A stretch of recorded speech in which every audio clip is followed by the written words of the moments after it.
Mooi. Zou u even goed in de zaal willen kijken? Even kijken wat voor indruk u krijgt van deze mensen.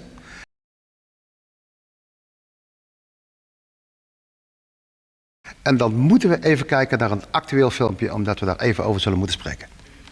Ik ben hier om de linkse vooringenomenheid in het onderwijs aan de kaak te stellen. En je hoeft alleen maar naar deze zaal te kijken, naar jullie te kijken, om te zien dat jullie bijna allemaal links zijn. Ik zie het aan de gezichten, ik zie het aan de kleding.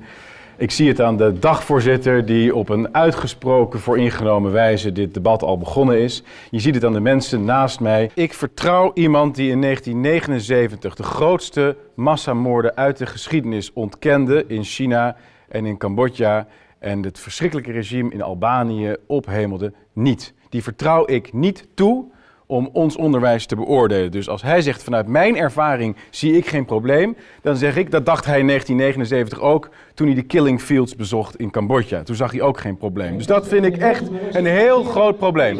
Ik ga me niet op deze manier laten koeioneren door een uitgerangeerde NPO-presentator. Maar ik heb een heel gerechtvaardigd punt te maken, namelijk dat er vanuit deze school zeer ernstige laster jegens mij en mijn partij is verspreid.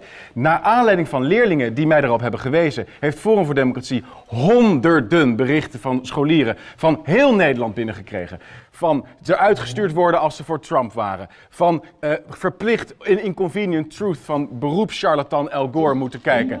Tot Ramadan-vieringen. Noem het allemaal op. Dankjewel. Dank. Alsjeblieft.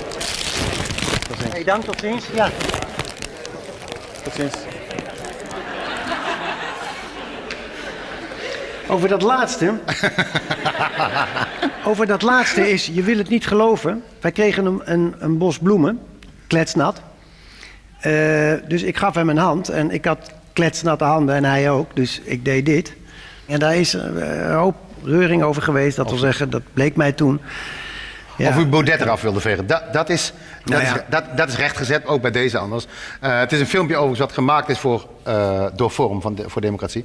En ongeveer zo uitgezonden. Maar het punt dat hij maakt. Het punt dat hij maakt, dat u nog steeds in één adem genoemd kunt worden met de regimes die u openlijk gesteund heeft. En op deze manier, nu als voorzitter van de VO-raad, min of meer door een gedeelte van het electoraat aan de kant gezet kan worden. Een groeiend deel van het electoraat.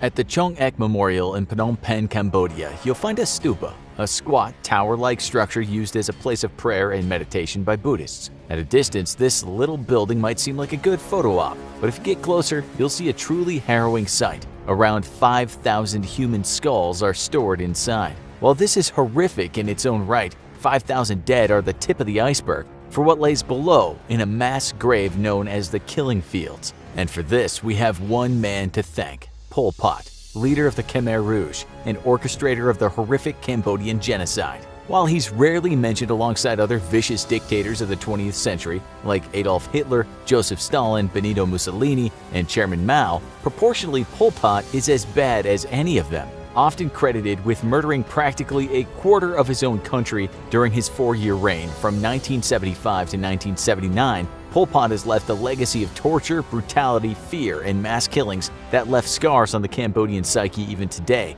over 40 years after the worst of his terrible violence. The man's cruelty and ruthlessness in carrying out his communist agrarian vision was the stuff of legend, and for many in Cambodia, even the mere mention of his name is enough to send a chill down their spine.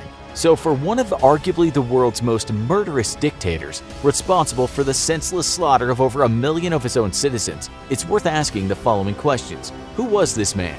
And how and why did he come to power? And what horrors did he unleash on the citizens he should have been protecting?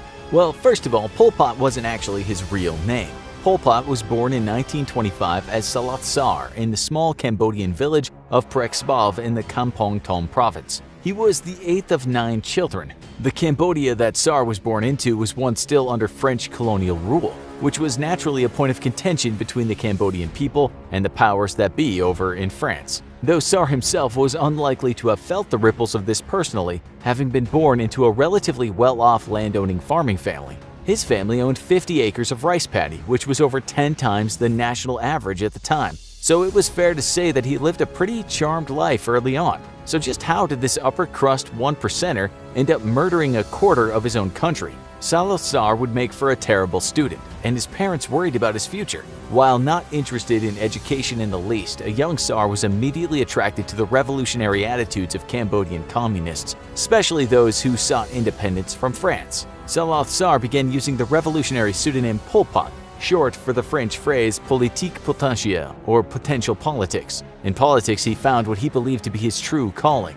So much so, in fact, that he decided to invest all his time in revolutionary activities rather than his schooling. As a result, he failed his next wave of examinations and had his scholarship revoked by the government. He returned to Phnom Penh in 1953 with a head full of dangerous ambitions, though it'd be another few decades before he could put the most life Kiu Panari in the interim. If Pol Pot had decided to settle down and invest himself fully in his teaching career, Cambodia would have been spared a lot of bloodshed and horror, but it's sadly not how this all played out. Pot spent his time helping to build up Cambodia's Communist Party on the side, serving as its secretary in 1960 and converting it to his particular brand of Marxist-Leninism. However, it's time. After that, they want to come back. Those who attend his seminars feel enlightened by his teaching, his explanations, and his vision. He's like a father to us. Much like another one of his contemporaries, Nazi leader Adolf Hitler, Pol Pot ran his political movement not unlike a cult, a group with a loose ideology congealed around a charismatic leader. Ultimately, what ushered Pol Pot into power were the conditions of absolute chaos occurring in the late 60s and early 70s.